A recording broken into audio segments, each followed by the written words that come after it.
Hello guys! Welcome back to my YouTube channel once again. So for today's video ay gagawa tayo ng steamed chocolate cupcake. Napakasimple lang po itong gawin guys. So we have here 1½ cup of flour, 1 cup of white sugar, vanilla extract, 1/2 cup of vegetable oil, 1 teaspoon of baking powder, 1 teaspoon of baking soda, 2 itlog, at 1 cup cocoa powder. At ito po ang ating mga procedure guys. Paghaluin natin yung mga dry ingredients gaya ng asukal, cocoa powder,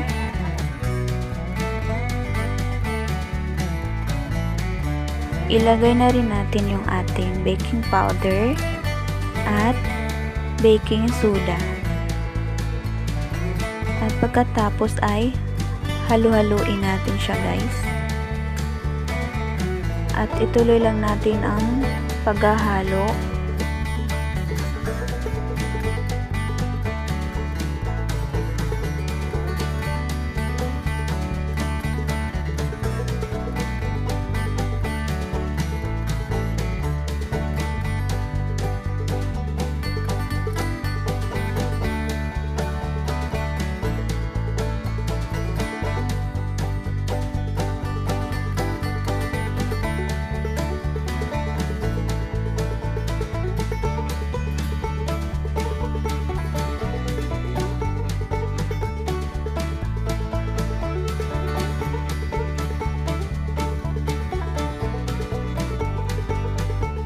Pagkatapos natin halu-haluin ang ating mga dry ingredients, ay pwede na po natin itong isit aside muna. At gagawin na din natin yung ating second step, which is yung mga wet ingredients. So, beat natin yung ating itlog.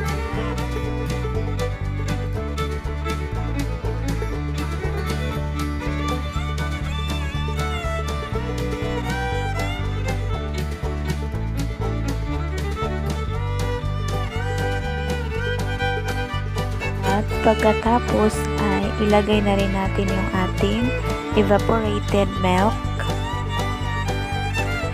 At haluin natin ulit. So, lagyan na natin ng oil at saka yung ating vanilla extract. At saka ituloy natin yung ating pagmimix.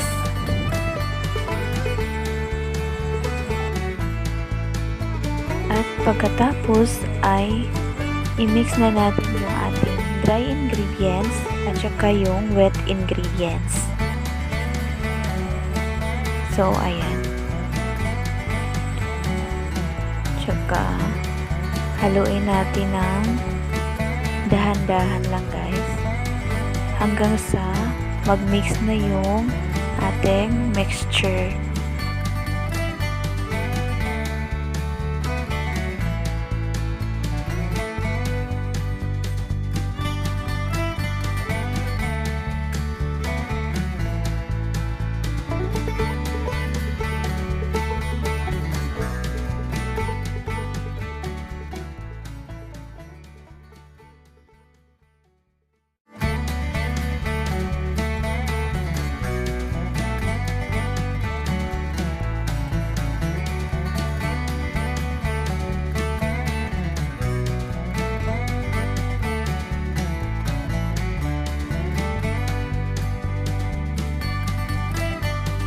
Guys, kailangan po natin ma-mix ng mabuti para hindi po siya mabuo-buo.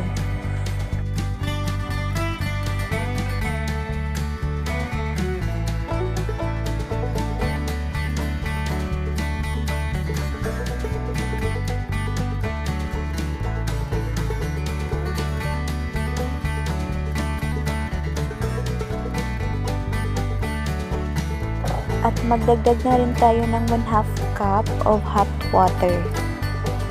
At continue mixing lang guys. Hanggang sa ma-reach na natin yung ating right consistency na hinahanap.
Since na-reach na natin yung ating right consistency, so ganito po siya guys.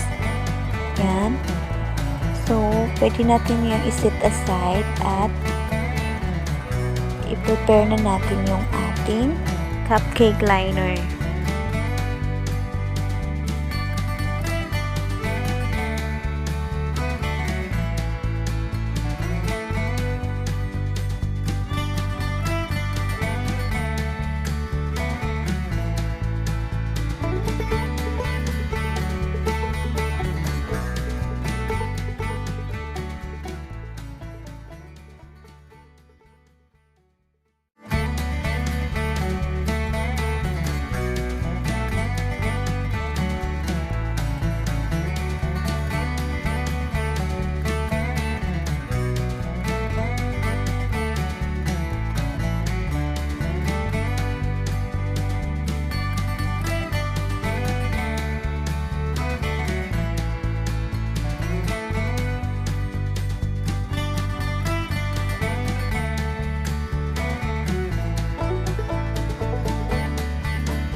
Magpakulo muna tayo ng tubig guys.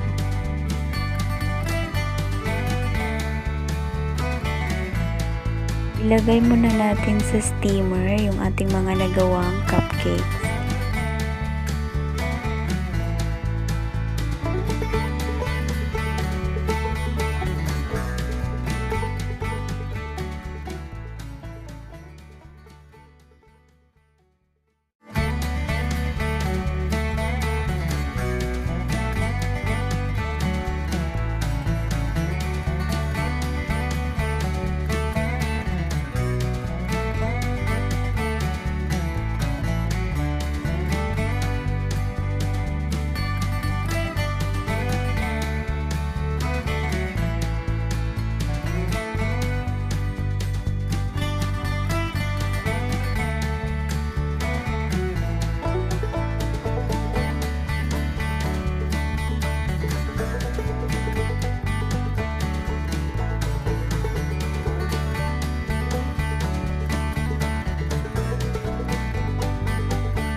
I-steam lang natin ito for 15 minutes.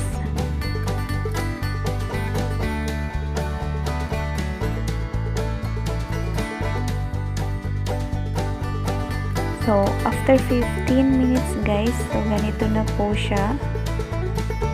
So, ayan, luto na siya guys. So, tingnan na natin siya.